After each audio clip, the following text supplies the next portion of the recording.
Et ça fait 30 ans que ça marche moins bien et des gens comme moi, ça fait plus que 40 ans que je suis militant dans le mouvement environnemental. Ces gens-là ont reconnu qu'il y a des problèmes, il y a des impacts environnementaux, des impacts sociaux, que le PIB ne cherche même pas à reconnaître. Et le terme que les économistes utilisent, c'est les externalités.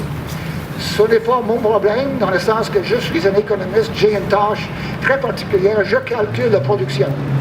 Et je me fiche quasiment, je dirais que c'est même pas quasiment, je ne trouve pas d'économiste qui ne se fiche pas comme économiste de ce qui se passe dans d'autres secteurs en termes d'impact.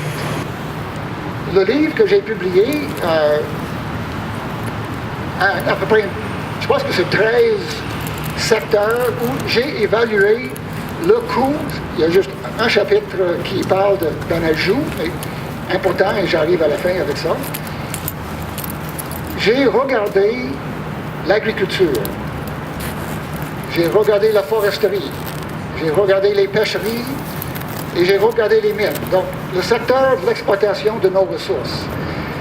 Tous ces secteurs-là, quand on fait un calcul, je crois, tout à fait raisonnable, et il n'y a pas un économiste qui a pris le trouble de me contredire encore, sont négatifs. Le bilan est négatif. Tu prends l'apport au PIB, à l'activité économique faite par l'agriculture, la foresterie, etc. Tu soustrais les coûts, la pollution de l'eau, la dégradation de la forêt, la perte de ressources non renouvelables avec les mines, et le plan Nord va le continuer. Et pas besoin de parler des pêches, on sait ce qui est arrivé à la morue. Tu soustrais les coûts de ces impacts-là, et il y a moyen de les calculer. Le livre est fait justement en fonction de calculs. Et pour le préciser, je décris le livre, je ne suis même pas économiste, je suis philosophe de formation. Alors, comme l'animateur la semaine dernière a dit, je suis autodidacte dans tous les secteurs. Je m'en mêle de tout en m'entourant des gens qui connaissent plus que moi. Je ne crois pas que nous avons le temps d'attendre à ce que des économistes, des comptables et des statisticiens trouvent le temps de faire les données et de refaire un IPV, mais c'est quand même ce qui serait souhaitable, et à l'échelle mondiale, il y a un mouvement important pour le faire à différentes échelles. Un seul exemple parmi l'exploitation des ressources, le Québec ne reçoit aucune redevance pour le bois qui est donné donc à l'industrie forestière.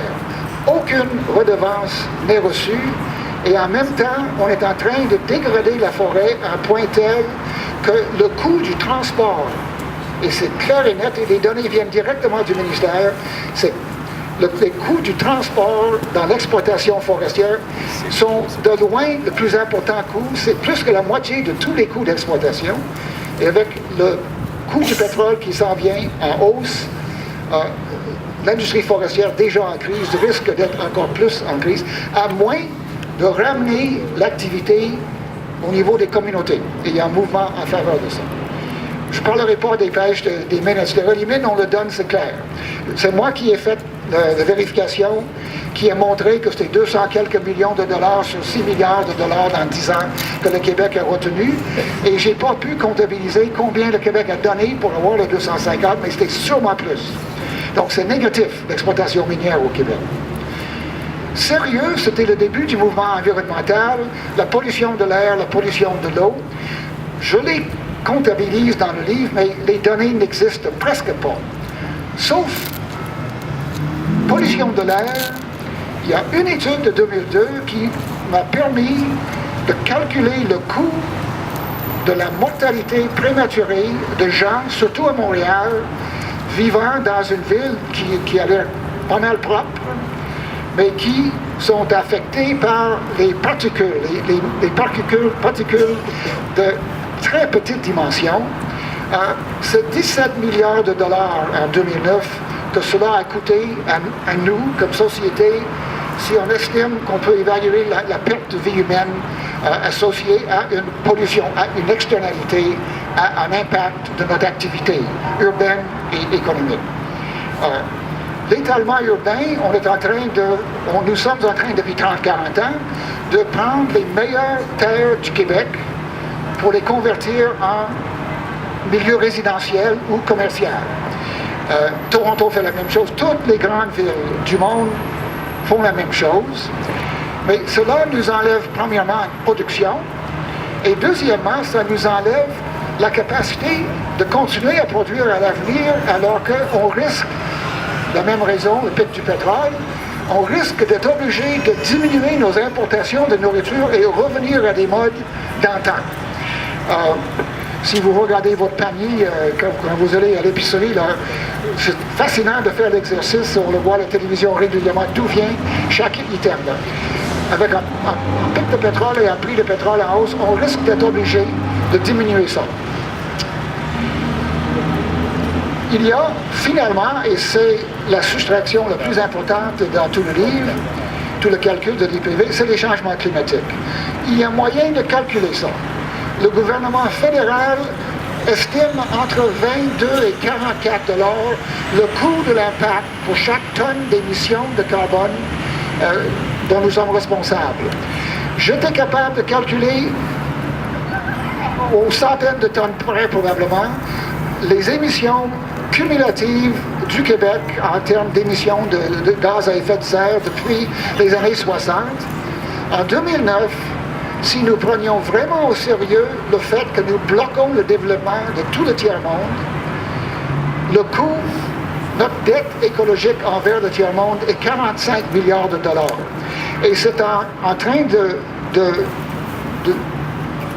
de s'accroître de façon exponentielle en 2020, suivant l'engagement du gouvernement, qui est vraiment minime. Ça va être rendu à 90 milliards. Le 45 milliards $, c'est 2/3 du budget du Québec actuel, qui est seulement le coût des changements climatiques. Et j'ai parlé de l'exploitation des ressources, mais les alumineries sont des émetteurs très importants de gaz à effet de serre. Les autos sont d'autres. Notre mode de vie, en général, exige beaucoup de pétrole et résulte en beaucoup d'émissions. Le chapitre positif dans le livre, il y en a un.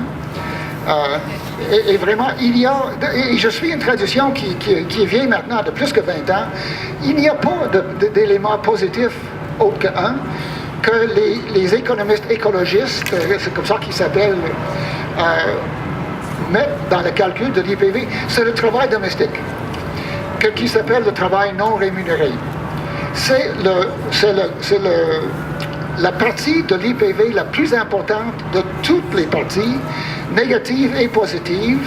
C'est 70 milliards $, en 2009.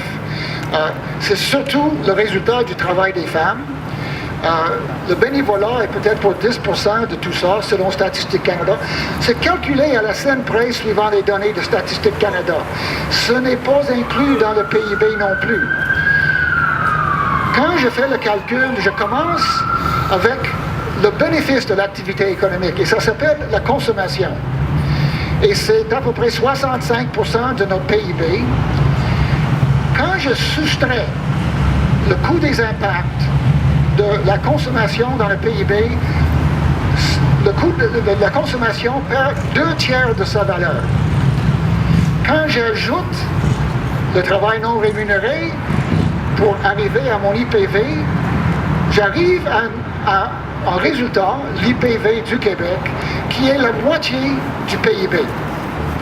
Donc, une combinaison de beaucoup de facteurs négatifs et un gros facteur positif me permet d'arriver à un constat, le PIB surévalue par le double ce que l'économie nous donne. Je fais une conclusion. Quand je suis arrivé à la fin du calcul, et ça a pris 2 ans et demi, 3 ans,